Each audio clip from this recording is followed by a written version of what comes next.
Good evening, members of the press, and welcome to this press conference wrapping up the 31st Inter-Sessional meeting here in Barbados. At the head table, we have the Chairman of CARICOM, the Honorable Mayor Motley, Prime Minister of Barbados. We also have the Honorable Roosevelt Skerritt, Prime Minister of Dominica, and the CARICOM Secretary General Ambassador Erwin LaRocque. We'll start this press briefing first with a statement from the Chairman of CARICOM. Thank you very much. I'd like to welcome all the members of the media. And at the outset, I'd really like to thank you for your patience and your tolerance over the course of the last few days. I know that many of you may have had different stories, but at the end of the day, you've been waiting now for the formal finishing of this meeting. I'm happy that we have been able, over the course of the last 2 days, to continue to advance the work of the region to the benefit of Caribbean people. This conference will come to be remembered as one in which we laid the footsteps for a number of key decisions. And yesterday morning,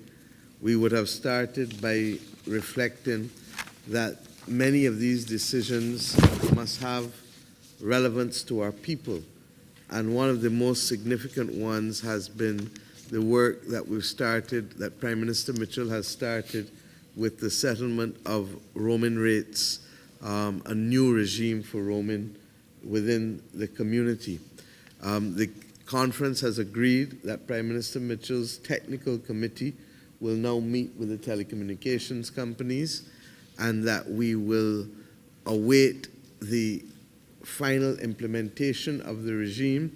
as well as the other areas of digital governance for which Prime Minister Mitchell has responsibility. We were also able, under the single market and single economy, to be able to take note and to reflect on a number of issues. We are firm of the view that we need to enhance our governance mechanisms, and to that extent, we've asked Prime Minister Gonzalez to be able to pull on technical working groups that were hitherto presented to heads of government and that may bear revisiting again because of the need for us to guarantee implementation across all of the member states. To that extent, therefore, we anticipate that a report will come to the next heads of government meeting that will review those technical working groups that came out of the Rose Hall Declaration in Montego Bay in 2003. Similarly, we've asked Prime Minister Skerritt, who is the lead Prime Minister on free movement within the region, to bring back up a review of all of the processes to further simplify how people move and whether there should be further categories of persons who should be allowed to move, for example, persons with CSEC certificates, and to be able to ensure that there is a wider pool of persons who can move. And we expect to take that report in July as well. We also agreed that the number of other agreements that have to be signed, some of which have been held up by the absence of the Legal Affairs Committee meeting. But in spite of that, we were able at this meeting to have a number of agreements signed by member states, Dominica, British Virgin Islands, St. Vincent and the Grenadines. There were a number of instruments of ratification, and all of these will be provided to you in the communique which the Secretariat will issue. Barbados, Belize, instruments of accession on the part of Belize to CAFSA, which is the Caribbean Agricultural Health and Food Safety Agency, and the Memorandum of Understanding was signed between the CARICOM Secretariat and the United Arab Emirates this afternoon, with the Secretary General signing on our behalf. With respect to the other aspects of the CSME, we took a very comprehensive report from the regional private sector organization and from the Caribbean Congress of Labor. And this perhaps is one of the most pleasing things for me,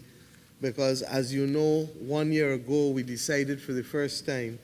that we would want to bring the private sector and the Caribbean Congress of Labor to the table as associate institutions of CARICOM. And we met with them and gave them a task which would look at production integration across 4 areas: food security, renewable energy, air and maritime, transport, and ICT, information and communications technology, digital economy. The report that came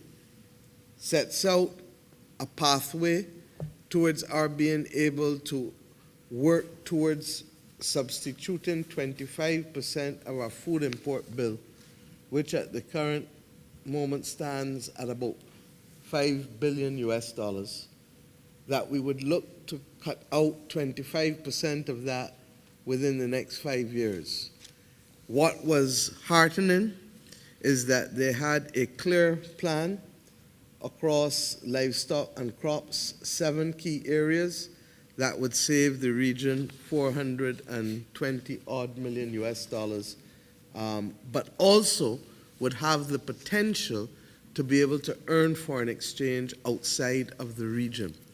Now, this will require action on the part of private investors at all levels, but it would also require further action on the part of governments and the community to make it more seamless for that kind of production integration to take place, from Guyana and Suriname in the south to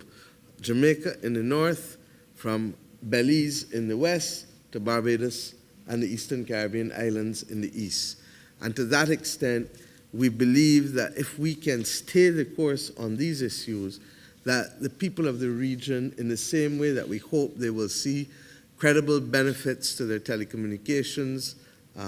spend shortly, that they will also see in the course of the next few years a Caribbean that is committed to feeding itself more than it has within recent years. We also agreed that this plan and the plan of the Caribbean Congress of Labor would come to the Prime Ministerial Subcommittee, because in both instances, both plans were extremely comprehensive and now require the distillation of the subcommittee that I chair to be able to report back to heads on the basis of an implementation plan, and we have confidence that this will add serious value. One of the problems that has bedeviled the community for some time has been the issue of the CARICOM Development Fund. And we recognize, as I've said over and over, that in any single market, a single economy, there are winners and there are losers. And it is to that extent that Chapter 7 of the revised Treaty of Chaguaramas speaks to the issue of there being need for a fund to be able to assist disadvantaged countries, disadvantaged sectors, disadvantaged regions. Member states have committed to capitalizing this fund, but this will never be enough to do what needs to be done, particularly with all of the challenges that the region faces at this point in time. Yesterday I outlined a number of them, and we keep seeing new challenges, as we did with the COVID-19 virus. And to that extent, therefore, we feel strongly that we need to revisit the structure of the CARICOM Development Fund and to enable it to be able to raise additional funds, whether from individuals, companies, institutions,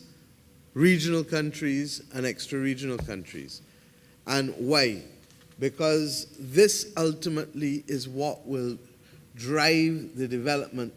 of the disadvantaged countries or sectors that have been taken over, for example, by technological developments that would make these sectors obsolete, or incapable of being competitive, but you need a transition period, or indeed disadvantaged regions, because you may have a country that may otherwise be an MDC, but who has been so affected by a climatic or other event that it needs an injection of capital in order to stabilize it. This is going to be a long-term effort. And this, if done correctly, in my view, is going to be one of the key pillars and anchors of the integration movement going forward. It will allow us to deal with the disparities that exist with respect to size and capacity, and it will allow us to do so in a manner that those responsible for the drafting of the revised Treaty of Chaguaramas contemplated would be necessary in order to have as smooth a movement forward, carrying all from the very largest to the very smallest on this integration journey upon which we are committed. So, my friends, I hope that we will appreciate that this policy decision taken by heads of government will make that significant difference, and it will come back to us in the near future. We've agreed that to have 2 meetings a year only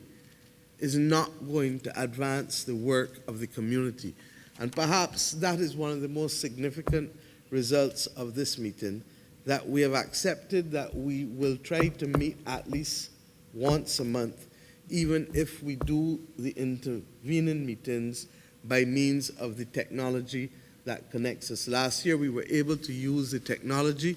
in order to bring heads of government together on a number of key issues. It worked extremely well for us, and we believe that this can now be a part of our normal business. In addition to those things, we recognize, we took the draft final report on the Commission on the Economy, and that will set out a framework for new approaches and strategic interventions necessary in order to unlock further growth in our economies. Regional economies have generally underperformed in terms of growth as compared to other countries and regions across the world within the last 3 decades, and it is not our intention to continue along that line.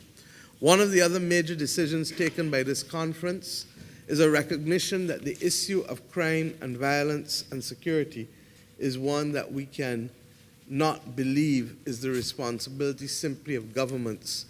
but that violence in the context of the Caribbean today and crime are effectively public health disorders, public health disease. And to that extent, we believe that it is critical that we bring together not only the heads of government of the region in a summit, but also partners from faith-based organizations to artists to sports people to teachers to CARFA, which is the Caribbean Public Health Organization, to members of the private sector, in order for us to have full and frank discussions about how we as a region, not as individual governments, but as a region, will begin to contain the difficulties that individual communities and countries are experiencing because of a change in behavior, a change in values, a change in attitudes. And we believe that the conversation cannot take place simply at the level of government or law enforcement, but that if we are to win the battle in the medium term, that we need to treat to this as a national and regional discussion and action plan that will see players across every sector of society being invited. I'm happy that the lead Prime Minister on Security, Prime Minister Keith Rowley of Trinidad and Tobago, has offered to host this summit, and that we anticipate that it will be in the near future, but we will await the Secretariat's communication as to what is convenient for everyone. But the message from heads of government is that this is an urgent matter for which we would wish to have a meeting within the next few months, certainly before the heads of government meeting